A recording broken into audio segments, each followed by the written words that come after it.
Well, if you're like many American women trying to shape up, you might have found some areas are a little more stubborn than others. Yes, I have found several of those areas.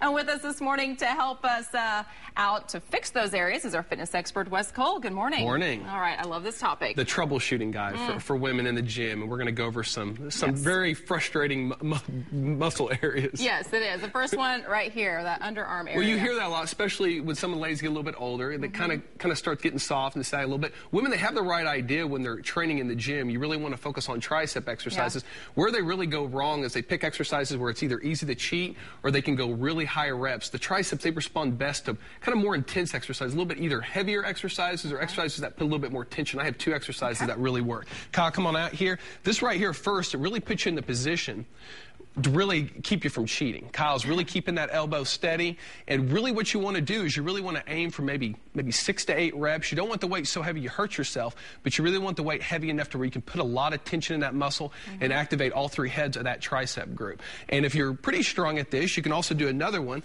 This one's pretty hard. It's called basically a tricep push-up. You can use a medicine ball and basically coming down like that. These exercises put a lot of tension in the muscle, and remember, ladies, it's tension in the muscle group. It's not necessarily reps. You can always do these on your knees too, but I guarantee it'll work and it'll really tighten up that area. Thank you, Kyle. Appreciate it. The next trouble area is, of course, the bottom. The buns. And the reason a lot of ladies, they work on this a lot, but really where they go wrong is they do a lot of kind of high rep exercises, like, you know, fire hydrants and maybe some aerobics and kickbacks.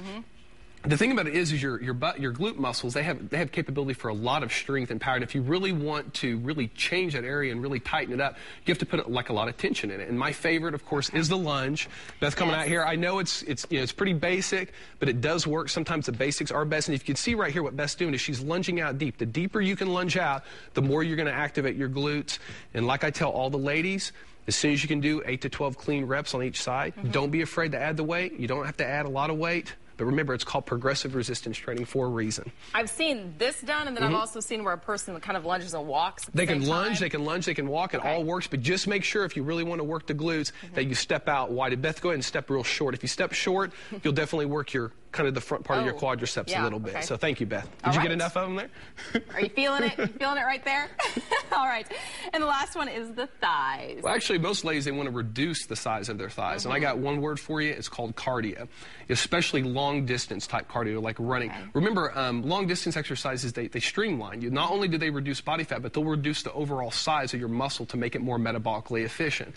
And so that's really what you want to look at. Look for cardio 3 or 4 times a week, long distance, just like I would tell guys that want to be big and strong, you know, to do a lot of heavyweight training and do a lot of sprinting, but really avoid the long distance exercises. It tends to want to streamline you a little bit, and I guarantee that'll work. 3 or 4 times a week, 30 to 45 minutes, it'll really lean you out. All right, I'm going to try it.